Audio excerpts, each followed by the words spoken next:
Hi, it's Dorothy Fitzer again, founder of the Embodied Soul Center, and today I'd like to talk to you about the topic of resolution or finishing. The majority of pain and tension in the body, if it's not due to a medical condition, actually has more to do with what we would call incomplete motor responses. Now, in their most extreme forms, it could be from previous trauma, accidents, injuries, where you're bracing against impact in some way, whether it's a fall or in a car accident or something. And so the muscles tend to keep holding on to that.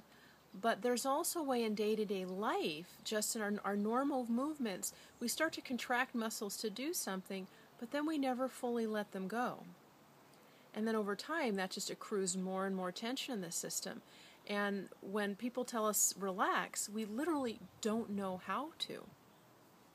And for part of this, I feel that there's a bit of an issue in modern society of this do, go, more, that the timing in our life, the rhythm in our life is cutting short the letdown. If we're thinking of like a normal wavelength with its ups and downs, we go up, a little down and up, a little until we hit a wall and just have to crash. And we never really finish the cycle of things. So I'd like us to play with some movement and breath where and that's my cat in the background. She's in her play structure, if you can see it behind the tree. I'd like us to play with some movement. We did a little movement last time called the Happy Dinosaur. And part of what we did was we were putting our hand on our sternum. And I want you to feel, you could slide your sternum towards my left, your right shoulder. And then as you come back, just let it slide back until you feel like it's fully come to rest in neutral. Like you've fully resolved the action you just did. And slide to the side and let it come back. And let's add the breath. Inhale as we turn. And exhale as we come back. And give yourself time to follow the breath all the way out and to follow the muscles letting go.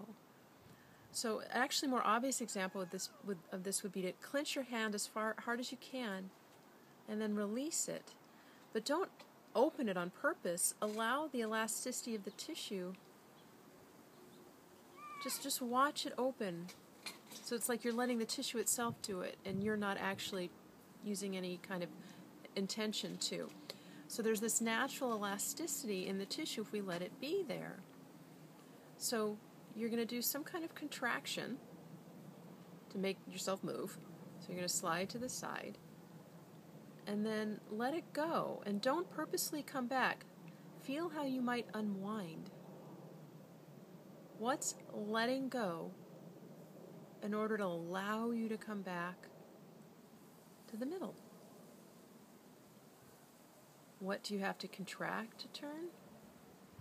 And then watch what has to unwind to come back. And allow yourself to wait and listen to it finish. Let's go to the other side. Slide it to the side. And follow it to its finish. Again, feeling that elasticity. And you can add the inhale and follow the exhale out all the way as you follow the full unwinding and letting go of the tissue. And you don't begin the next motion until you feel everything's done. Okay, and you can play with that with any motion of really waiting for something to be finished. I had an interesting experience this week with my 3-year-old son. I read to him every morning before preschool, and I was noticing as I was reading that I was slurring my words as I read the book. And I could feel in me this pressure, this rush to rush through the words, and that I wasn't actually completing the enunciation of each syllable of each letter. And I could feel, I don't know how to explain it, this kind of floppy quality in the muscles in my mouth and throat, jaw, everything. So I've been making it a mindful practice when I'm reading to him of really pronouncing and giving full credit to every syllable, to every sound, because there's really a psychological basis for that of why we're pushing through.